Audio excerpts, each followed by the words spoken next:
नमस्कार, आप देख रहे हैं आज की बड़ी खबर। आपके घर खरीदने के सपने से जुड़ी एक ऐसी खबर जो सीधे आपकी जेब पर असर डालेगी। क्या आप भी अपनी मासिक ईएमआई के बोझ से परेशान हैं? तो ये खबर आपके लिए एक बहुत बड़ी राहत लेकर आई है। भारतीय रिजर्व बैंक यानी आरबीआई ने एक बड़ा फैसला लिया है। मौद्रिक नीति समिति एमपीसी ने रेपो रेट में कटौती की है, जिसके बाद अब होम लोन की ब्याज दरें ऐतिहासिक निचले स्तर पर आने वाली हैं।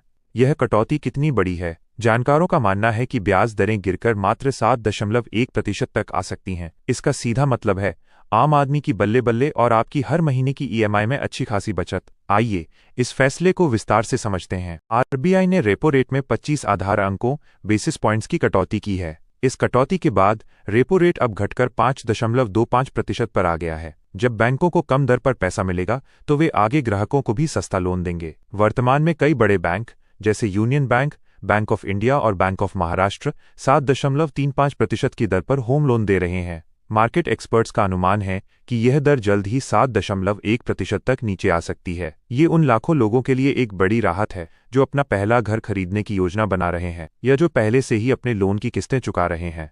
ईएमआई का बोझ हल्का होना मध्यम वर्गीय परिवार के लिए किसी बड़ी खुशखबरी से कम नहीं है। अब बात करते हैं बचत की। ये कटौती आपकी जेब पर कितना बड़ा असर डालेगी, इसे एक उदाहरण से समझिए। अगर आपने 1 करोड़ रुपए का होम लोन 15 साल की अवधि के लिए लिया हुआ है तो केवल 0.25% की ब्याज दर कटौती से आपकी मासिक ईएमआई में लगभग 1,440 रुपए की सीधी बचत होगी। सुनने में ये रकम छोटी लग सकती है, लेकिन साल भर में ये बचत बढ़कर 17,280 रुपए हो जाती है। एक मध्यम वर्गीय परिवार के लिए यह एक बड़ी रकम है जो घर के अन्य जरूरी खर्चों में मदद कर सकती है।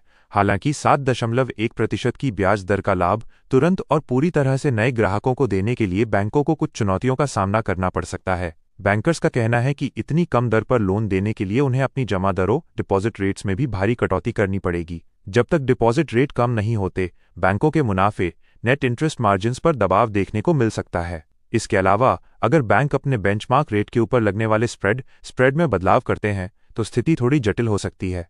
हमें देखना होगा कि बैंक इस चुनौती का सामना कैसे करते हैं। जहां बड़े बैंकों को अपनी ब्याज दरें समायोजित करने में थोड़ा समय लग सकता है, वहीं नॉन बैंकिंग फाइनेंस कंपनियां एनबीएफसीएस इस कटौती का फायदा तुरंत उठा सकती हैं। श्रीराम फाइनेंस के कार्यकारी उपाध्यक्ष उमेश रेवणकर ने पुष्टि की है कि ये नीति विशेष रूप से लास्ट माइल फाइनेंसर यानी दूर दराज के इलाकों में काम करने वाली वित्तीय कंपनियों के लिए बहुत मददगार साबित होगी। आरबीआई ने सिर्फ रेपो रेट ही नहीं घटाया है, बल्कि लिक्विडिटी यानी नकदी के प्रवाह को बनाए रखने के लिए एक और महत्वपूर्ण कदम उठाया है। आरबीआई ने 1 लाख करोड़ रुपए की सरकारी प्रतिभूतियों की खरीद ओमो की घोषणा की है। इस बड़े कदम का सीधा फायदा बाजार में नकदी के प्रवाह को मिलेगा, जिसका सीधा लाभ छोटे ट्रक मालिकों, ग्रामीण उद्यमियों और एमएसएमई सेक्टर को मिलेगा। ये छोटे व्यापारी ही हमारी अर्थव्यवस्था की 8.2% विकास दर जीडीपी ग्रोथ के असली इंजन हैं। ब्याज दरें कम होने से इन जमीनी स्तर पर काम करने वाले छोटे व्यापारियों को सस्ता कर्ज मिल सकेगा, जिससे उन्हें अपने व्यापार का विस्तार करने में मदद मिलेगी। यानी ये सिर्फ होम लोन की बात नहीं है, बल्कि ये अर्थव्यवस्था के हर कोने को मजबूती देने वाला एक नीतिगत फैसला है।